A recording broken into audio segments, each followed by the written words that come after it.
শ্রীকৃষ্ণের অর্জুনকে দেওয়া উপদেশ, খারাপ সময়ে কিভাবে সঠিক সিদ্ধান্ত নেবেন। আজকে আপনাদের সামনে যে বিষয়বস্তু নিয়ে আলোচনা করব তা হলো ভগবান শ্রীকৃষ্ণের অর্জুনকে দেওয়া কিছু উপদেশ সম্পর্কে, যে উপদেশ বর্তমানে আজও আপনি কাজে লাগিয়ে আপনার জীবনে সঠিক সিদ্ধান্ত নিতে পারেন খারাপ সময়ে। অনেক কষ্ট করে কর্ম করার পরও আপনি কোনো ফল পাচ্ছেন না, এর সাথেই আপনার কি কখনো এরকম মনে হয়েছে ভাগ্য এবং কপাল দুটোই আপনার সাথে আর নেই? কখনো কি এরকমটা মনে হয়েছে আপনি জীবনের কোনো একটি পর্যায়ে এসে মাঝখানে আটকে রয়েছেন, না এগোতে পারছেন না পেছোতে পারছেন? এই রকম সময় আপনার কি করা উচিত? কিভাবে নিজের মন এবং মাথাকে ঠান্ডা রাখবেন? আজকের এই লেখাতে আপনাদের সামনে এই সম্পর্কিত বিষয়েই আলোচনা করব। সুমন ব্যানার্জি 1801 চ্যানেলে আপনাদের সবাইকে জানাই স্বাগত ও অনেক অনেক ভালোবাসা। শ্রীমদ্ভগবদ্গীতার উপদেশ মহাভারতের কুরুক্ষেত্রের যুদ্ধের সময় ভগবান শ্রীকৃষ্ণ স্বয়ং অর্জুনকে দিয়েছিলেন। আজকে 5000 বছরেরও বেশি সময় কেটে গেছে, কিন্তু গীতার এই উপদেশ আজকেও আমাদের জীবনে প্রাসঙ্গিক। আজকের এই লেখাটিতে আপনাদেরকে জানাবো ভগবান শ্রীকৃষ্ণের অর্জুনকে দেওয়া উপদেশগুলি সম্পর্কে, যার মাধ্যমে আপনি এটি বুঝতে পারবেন ভাগ্য এবং কপাল যখন সাথ না দেয় তখন ওই খারাপ সময়ে আপনার কি করা উচিত। ভগবান শ্রীকৃষ্ণ তার শিষ্য অর্জুনকে উপদেশ দিয়েছিলেন, যা হয়েছে তা ভালোই হয়েছে, যা হচ্ছে তা ভালোই হচ্ছে, এবং যা হতে চলেছে তাও ভালোই হবে।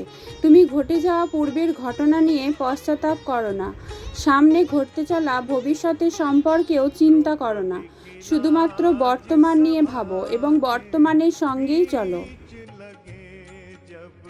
অর্থাৎ আপনার জীবনে এখন যা ঘটছে তাই নিয়ে চিন্তা করবেন না এবং পেছনে ঘটে যাওয়া ঘটনাগুলো সম্পর্কে ভাববেন না, কারণ সেই পেছনে ঘটে যাওয়া ঘটনাগুলো আর ফিরে আসবে না। আর ভবিষ্যতে যেটা হবে সেটাও আপনার হাতে নেই। এরকম সময়ে আপনার উচিত শুধুমাত্র বর্তমান নিয়ে ভেবে বর্তমানের সাথে চলা। বর্তমানে আপনি যে কর্ম করে যাচ্ছেন তা করতে থাকুন, আপনার এই কর্মের ফল কোনো না কোনো দিন অবশ্যই মিলবে। এরকম অনেক সময় আসে যখন বাধা বিপত্তি আমাদের জীবনে ঘিরে থাকে। এরকম সময়ে বহু মানুষই আছেন যারা ভগবানের থেকে দূরে চলে যান। কিন্তু সদা সর্বদা একটা কথাই মনে রাখবেন, ভগবান শ্রীকৃষ্ণ নিজেই বলেছেন তুমি নিজেকে ভগবানের কাছে অর্পণ করো, এটি সবথেকে উত্তম পথ। যারা এই ভগবানের দেখানো পথ সম্পর্কে সহজেই বুঝতে পারে সে ভয়, চিন্তা ও শোক থেকে সর্বদাই মুক্ত থাকে। মানুষ যখনই খারাপ সময়ের মধ্যে দিয়ে যায় তখন সে সবার প্রথমে ভগবানকে স্মরণ করে এবং ভগবানের পরে এসে তার নিজের লোকদের বা নিজের কাছের আত্মীয় স্বজনদের স্মরণ করে। নিজের মানুষদের স্মরণ করা এবং তাদের সাথে সদা সর্বদা সুসম্পর্ক বজায় রাখা জরুরি। এই নিজের লোকেদের সাথে সুসম্পর্ক বজায় রাখলে দেখবেন তারাই আপনার সুখ এবং দুঃখ ভাগাভাগি করে নেবে। কিন্তু প্রশ্ন এখানেই মনে জাগে, সত্যিকারের আপন কে? যার সাথে আপনার রক্তের সম্পর্ক, নাকি যার সাথে আপনি ছোটবেলা থেকে বড় হয়েছেন, বা যে আপনার সহকর্মী সে? এই বিষয়ে ভগবান শ্রীকৃষ্ণ নিজে বলেছেন, তোমার আপন সেই ব্যক্তি নাও হতে পারে যার সাথে তোমার রক্তের সম্পর্ক, অথবা যার সাথে তুমি ছোটবেলা থেকে বড় হয়েছো, সেও তোমার আপন নয়। তোমার আপন হলো সেই ব্যক্তি যে দুঃখ বিপদে আপদে সদা সর্বদা তোমার পাশে থাকবে। তোমার আপন হবে সেই ব্যক্তি যে হাজার লোক তোমার বিপরীতে কথা বললেও সে তোমার হাত ধরে থাকবে এবং তোমার মনোবল বাড়াবে। অর্থাৎ যখন ভাগ্য এবং কপাল তোমার সাথ না দেবে তখন তুমি এরকম মানুষকে খোঁজো যারা সত্যিই তোমার নিজের আপন মানুষ।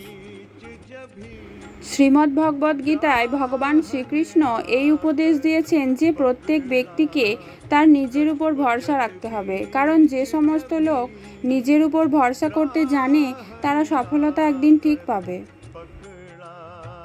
আরও একটি উপদেশ হলো কর্ম করে যাওয়া।